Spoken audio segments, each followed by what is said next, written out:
Hi అండి, అందరికీ నమస్కారం. Welcome to my channel Simplikala YouTube channel. నేను చంద్రకళ. ఫ్రెండ్స్, పచ్చాపల పులుసు చాలా టేస్ట్గా, చాలా సూపర్గా ఎలా వండాలో నేను చూపిస్తాను. మీరు వండుతుంటే అంత బాగా కుదరట్లేదని ఏమైనా అనుకుంటే ఇది ఒకసారి చూడండి. చాలా చాలా బాగుంటుంది. ఎందుకంటే పెద్ద ఐటమ్స్ అనేసి ఏం లేదు, సింపుల్ ఐటమ్స్తోనే చాలా టేస్ట్గా ఎలా వండాలో నేను చూపిస్తాను. మీరు కనుక నా ఛానల్ని ఫస్ట్ టైం చూస్తే ఛానల్ని సబ్స్క్రైబ్ చేసుకోండి ఫ్రెండ్స్. లైక్ చేయండి.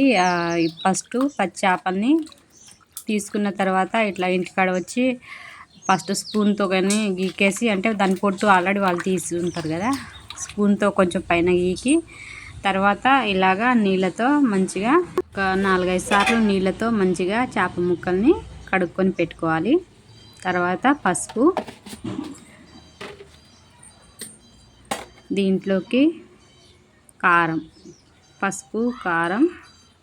కారం అయితే ఎక్కువ పడుతుందండి చేపల్లో. ఎందుకంటే చికెన్లో అయితే కారం తక్కువ పడుతుంది, కానీ కారం చేపల్లో అయితే ఎక్కువనే పడుతుంది. తర్వాత ఉప్పు వేసుకుంటున్నాం, తగినంత ఉప్పు. తర్వాత అల్లం వెల్లిగడ్డ పేస్ట్ అండి, మనం ఇంట్లో తయారు చేసుకున్నదే అల్లం వెల్లిగడ్డ పేస్ట్, బయటదంతా బాగోదు. అల్లం వెల్లిగడ్డ కూడా పేస్ట్ వేసుకున్న తర్వాత మనం ఇంట్లో మంచిగా చేసుకున్నదే అల్లం వెల్లిగడ్డ పేస్ట్ అండి. తర్వాత ఒక పావు ఆయిల్ కూడా వేసుకొని వీటిని మంచిగా పట్టేటట్టు కలుపుకోవాలండి. ముక్కల్ని ఏమేమి వేసినాం, పసుపు, కారం, ఉప్పు, అల్లం వెల్లిగడ్డ పేస్ట్, కొద్దిగా ఆయిల్ వేసేసి ఇట్లా ఇవన్నీ మంచిగా పట్టించుకోవాలి. వీటికి ముక్కలకు బాగా పట్టేటట్టు కలుపుకొని పెట్టుకోవాలి. ఒక పావు గంట, అర్ధగంట ఇలా పక్కకు పెట్టేసి ఇంకా మనం మిగతాది ప్రాసెస్ అన్నీ చేసుకోవచ్చు. ఆ లోపల ఇవన్నీ నానుతుంది మంచిగా.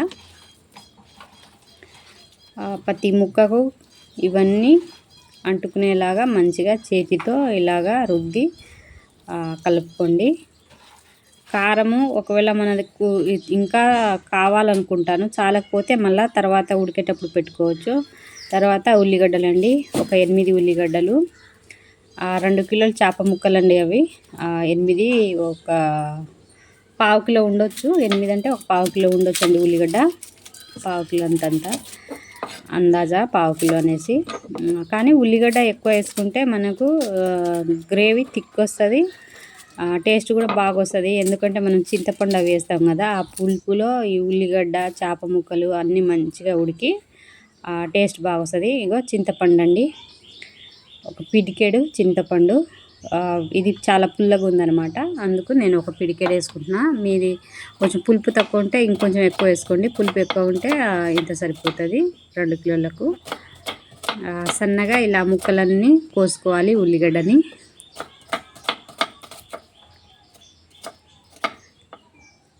ఇలా మంచిగా కోసేసుకోవాలండి. చింతపండుని అయితే పక్కన నానబెట్టుకున్నాం కదా, ఈ ఉల్లిగడ్డని కూడా మంచిగా అన్నీ కోసేసుకున్నాక కొంచెం కరివేపాకు, ఒక 2 రెమ్మలు కరివేపాకు పెట్టుకున్నాను పక్కకి. తర్వాత పొయ్యి వెలిగించి ఏమైనా వండుకునే గిన్నె పెట్టేసి ఒక 2-3 పావులు ఆయిల్ వేసుకోవాలండి.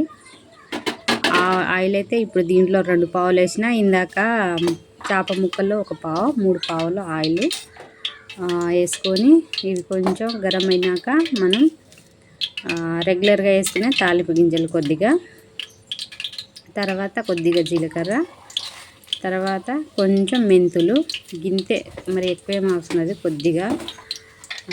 తర్వాత మనకు వాము ఉంటుంది కదండి, వాముని కొద్దిగా ఒక చిటికెడు తీసుకొని ఇట్లా చేతుల్లో, ఇదిగోండి వాముని చేతుల్లో ఇలా నలిపి వేసుకోవాలి. ఎందుకంటే కొంతమందికి చింతపండు పులుపు కొంచెం పడక కడుపు నొప్పి అలాంటివి ఏమైనా ఉంటే ఇది రాకుండా చేస్తుంది అనమాట.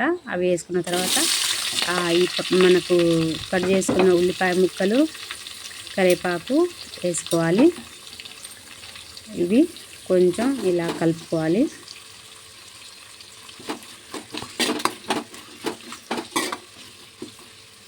ఇలా కొద్దిగా కలిపేసుకొని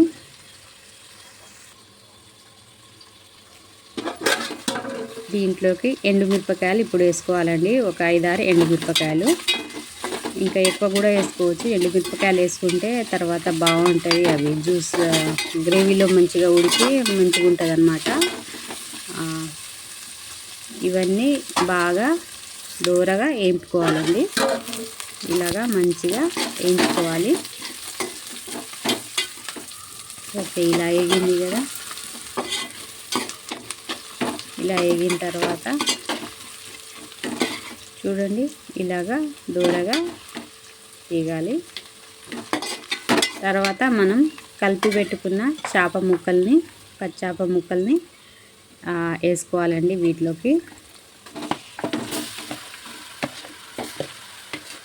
అంతా ముక్కలు వేసేసిన తర్వాత కింద కారం అవి కలిసి ఇట్లా ఉంటాయి కదా, కింద అంటుకుంది కూడా ఇట్లా ఏలుతో మంచిగా అంతా తీసేసుకొని, ఇప్పుడే వేసినాం కాబట్టి ఇప్పుడు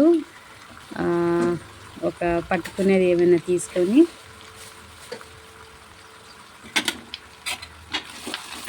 ఇప్పుడు మంచిగా కలుపుకోవాలండి. ఒక దాంతో పట్టుకొని ఇంకో దాంతో గరిటెతోనే మంచిగా కలుపుకోవాలి. ఇప్పుడే ముక్కలు ఇరగవు, ఇప్పుడే కదా మనం వేసిన పచ్చి ముక్కలు కాబట్టి కిందది పైనది అంతా కలిపేటట్టు మంచిగా కలుపుకోవాలి. ముక్కల్ని ఇలా కలిపి ఇంకా కాసేపు పక్కకు. ఇదేమో కొత్తిమీర అండి. కొత్తిమీర సన్నగా కోసుకొని నీళ్ళల్లో పెట్టుకోవాలి. నీళ్ళల్లో పెట్టుకుంటే కింద ఏమైనా ఉసికే గిట్ల ఉన్నా నీళ్ళల్లో ఉండిపోతుంది అనమాట. ఇంకా ఉడుకుతున్నప్పుడు మధ్య మధ్యలో ఈ చేప ముక్కల్ని ఇలా ఒక క్లాత్ తీసుకొని ఇలా ఎగరేయాలండి. కింద కొంచెం ఊపి ఇలా ఎగరేస్తే మనకు ముక్క ఇరిగిపోకుండా చాలా మంచిగా కలుస్తుంది అన్నమాట. ఇట్లా మధ్య మధ్యలో ఇలానే కలుపుకొని ఇలా కలిపేసుకోవాలండి ముక్కల్ని. ఇలా మంచిగా కలిసి అది కొద్దిగా వేగాలి. ఇట్లా కలిపేసుకొని మంచిగా వండుకోవాలండి కర్రీ అయితే. అప్పుడు మనకు చాలా టేస్ట్ ఉంటుంది. ఫ్రెండ్స్, మీరు కనుక ఫస్ట్ టైం అయితే మన ఛానల్ని సబ్స్క్రైబ్ చేసుకోండి, లైక్ చేయండి. మీరు చేసే సబ్స్క్రైబ్ లైకే మనకు కొత్తగా ఇంకేమైనా చేయాలంటే చాలా సపోర్టింగ్ ఉంటుంది. థ్యాంక్ యూ అండి. చింతపండు ఇలాగా మంచిగా పిసుక్కున్నాక అల్లం పోసుకోవాలండి. ఒక 25% ఉడికిన తర్వాత మంచిగా కింద కారం అనేది పచ్చి లేకుండా ఉడికిన తర్వాత చింతపండు పులుసు ఇలా పోసుకోవాలి. ఇది పులుపు ఎక్కువ ఉంటుందండి. చింతపండు చాలా పులుపు అన్నమాట. మీది ఎట్లా, మీ దగ్గర ఉన్న చింతపండు పులుపు ఎక్కువ ఉందా తక్కువ ఉన్నదా అనేసి, మీరు ఎక్కువ కావాలా తక్కువ కావాలా అని దాన్ని బట్టి మీరు పోసుకోండి. తర్వాత చేపల ముక్కలో తర్వాత పులుసు పోసుకున్నాక ఇక గరిటెతో ఇట్లా మెల్లగా కలిపి కదిలియాలన్నమాట. కింద ఏమైనా అడుగంటుకున్నా ఈ పులుసు పోసినాం కదా, వాటర్ కిందికి వెళ్ళి ఏమైనా మాడిపోయే ఛాన్సెస్ ఉన్నా దాన్ని తీసేస్తుంది అన్నమాట.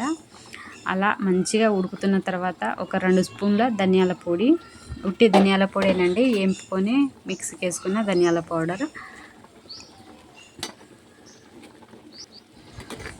ఈ ధనియాల పౌడర్ వేసుకున్నాక ఇంకా కొంచెం గరిటెతో అన్ని వైపులా దాన్ని పట్టేటట్టు, ఈ జ్యూస్లో పట్టేటట్టు చూసుకోవాలి. మీకు ఏమైనా కారం సరిపోలేదనుకుంటే వీటిలో వేసుకోవచ్చండి. ఇట్లా ఉడుకుతున్నప్పుడే మళ్ళీ ఇలా ఉడుకుతున్నప్పుడు కొంచెం ఉప్పు తీసుకొని దిష్టి కూడా తీసుకోవాలండి. ఎందుకంటే మనం కడుపుకే తింటాం కదా, మనం ఎవరి దిష్టి తగలకుండా అనేసి. అంటే బయట నుంచి వస్తుంది కదా మన దగ్గర చేప, మనం వండుకోవడానికి బయట వాళ్ళు ఎంతోమంది చూసుంటారు కదా అని ఇట్లా ఉప్పుతో 3 సార్లు ఇటు 3 సార్లు అటు తిప్పేసి సింకులో నీళ్ళతో కడిగేస్తే ఆ దిష్టి అనేది వెళ్ళిపోతుందండి. ఎందుకో అమ్మ వాళ్ళ నుంచి అలా నేర్చుకున్నాను నేను. వండేటప్పుడు స్పెషల్లీ చేపలను అయితే ఇలా దిష్టి తీస్తాం ముక్కల్ని. ఇంకా ఉప్పు సరిపోయిందా లేదా అనేసి ఒకసారి టేస్ట్ చేస్తున్నానండి. ఉప్పు చాలా లేదండి, ఉప్పు వేసుకోవాలి తగినంత ఉప్పు. ఫస్ట్ కూడా వేసిన అండి ఉప్పు, సరిపోలేదు, మళ్ళా వేసుకుంటున్నాను. ఉప్పు కారం దీంట్లో మధ్యలో ఇట్లా తక్కువ అయితే వేసుకోవచ్చండి. ఎందుకంటే ఆ రెండు సరిగా ఉంటేనే ఈ చేప కూర ఎక్సలెంట్ ఉంటుంది. ఇలాగా ఓకే, మంచిగా ఉడుకుతుంది కదా గజ గజ. ఇప్పుడు మనం కట్ చేసి పెట్టుకున్న కొత్తిమీర అండి, ఇలా నీళ్ళలో పెట్టుకుంటే కొంచెం ఉసుక ఇట్లా ఏమున్నా కింద ఉండిపోతుంది అనమాట. ఇట్లా పైకి వెళ్ళి తీసేసుకొని కొత్తిమీర చల్లుకోవాలి. ఇలా కొత్తిమీర వేసుకున్నాక ఇంకాసేపు ఉడకనించేయాలండి. ఇంకా మెల్లగా ఒకసారి జస్ట్ ఇలా కలపనట్టు, ముక్కకు ఏం కాకుండా కలపనట్టు కలిపేసి ఓకే, మంచిగా దగ్గర పడ్డాక ఉడికింది కదండి. ఇంకా ఓకే, చిక్కగా పడింది, గ్రేవీ చిక్కగా అయింది, ఇవి మంచిగా కలర్ఫుల్గా ఉంది. ఇంతేనండి చేప కూర. థ్యాంక్ యూ అండి, ఇంతసేపు వాచ్ చేసినందుకు థ్యాంక్ యూ సో మచ్.